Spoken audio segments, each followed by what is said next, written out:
ଥରେ 10 ଜଣ ବନ୍ଧୁ ବୁଲିବା ପାଇଁ ଜଙ୍ଗଲ ମଧ୍ୟକୁ ଗଲେ। ସେମାନେ ଏକାଠି ବସିଥିବା ସମୟରେ ଈଶ୍ୱର ସେମାନଙ୍କ ସମ୍ମୁଖରେ ଉଭା ହେଲେ ଓ ପଚାରିଲେ, ତୁମମାନଙ୍କର ଯାହା ଇଚ୍ଛା ଜଣ ଜଣ କରି ମୋତେ ମାଗ। ପ୍ରଥମ ଜଣକ କହିଲେ, ପ୍ରଭୁ, ଏ ଜଗତରେ ମୁଁ ଅର୍ଥ ଚାହେଁ, ଧନ ସମ୍ପତ୍ତିରେ ମୋତେ ପୂର୍ଣ୍ଣ କର। ଦ୍ୱିତୀୟ ଜଣକ କହିଲେ, ପ୍ରଭୁ, ମୋତେ ଏପରି କର, ଏକ ଉଚ୍ଚ ପଦବୀରେ ରଖ, ଯେପରି ସମସ୍ତେ ମୋତେ ଭୟ ଓ ସମ୍ମାନ କରୁଥିବେ। ତୃତୀୟ ବ୍ୟକ୍ତି କହିଲେ, ପ୍ରଭୁ, ମୋତେ ଜଣେ ପ୍ରସିଦ୍ଧ ଅଭିନେତା କର, ଯେପରି ସମସ୍ତଙ୍କ ପାଇଁ ମୁଁ ତାରକା ହୋଇ ରହିବି ଓ ସମସ୍ତେ ସବୁ ସ୍ଥାନରେ ମୋତେ ଦେଖିପାରିବେ। ଚତୁର୍ଥ ବ୍ୟକ୍ତି କହିଲେ, ପ୍ରଭୁ, ମୋତେ ପୃଥିବୀର ସବୁଠାରୁ ସୁନ୍ଦର ବ୍ୟକ୍ତି କର, ଯେପରି ସମସ୍ତେ ମୋ ପ୍ରତି ଆକର୍ଷିତ ହେଉଥିବେ।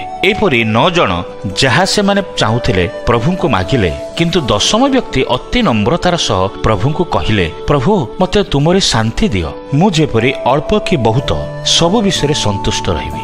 ଅନ୍ୟ 9 ଜଣ ତା ମାଗିବା ବିଷୟ ଶୁଣି ଠୋ ଠୋ ହସିଲେ। କହିଲେ, ଶାନ୍ତି ମାଗିବା କ'ଣ ଆବଶ୍ୟକ?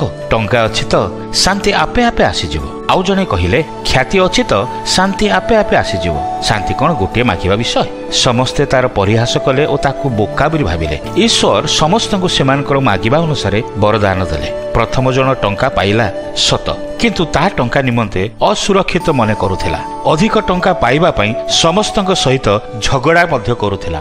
ଅନ୍ୟ ଜଣେ ପ୍ରସିଦ୍ଧ ବ୍ୟକ୍ତି ହେଲେ ସତ, କିନ୍ତୁ କିଏ ଟିକେ ଅସମ୍ମାନ କଲେ ବିରକ୍ତ ହୋଇଯାଉଥିଲା। ଏଇ 9 ଜଣ କେହି ମଧ୍ୟ ଦିନେ ହେଲେ ଶାନ୍ତିରେ ରହିପାରୁନଥିଲେ କି ଶାନ୍ତିରେ ଶୋଇପାରୁନଥିଲେ। କିନ୍ତୁ ଶେଷ ବ୍ୟକ୍ତି କିଛି ନଥିଲେ ମଧ୍ୟ ଶାନ୍ତିରେ ରହୁଥିଲା। ବେଳେବେଳେ ଖାଇବାକୁ ମଧ୍ୟ ନଥାଏ, କିନ୍ତୁ ଆନନ୍ଦ ଖୁସିରେ ରହେ। ଈଶ୍ୱରଙ୍କ ସହିତ ତା ସମ୍ପର୍କ ମଧ୍ୟ ଭଲ ଥିଲା। କିନ୍ତୁ ଅନ୍ୟ 9 ଜଣ ଈଶ୍ୱରଙ୍କ ଠାରୁ ସବୁ ପାଇଲା ପରେ ଈଶ୍ୱରଙ୍କୁ ଭୁଲିଗଲେ ଓ ଅଶାନ୍ତି ଜୀବନ ଯାପନ କଲେ। ଟିକିଏ ଚିନ୍ତା କରନ୍ତୁ ତ ଆମେ କ'ଣ ଚାହୁଁଛୁ?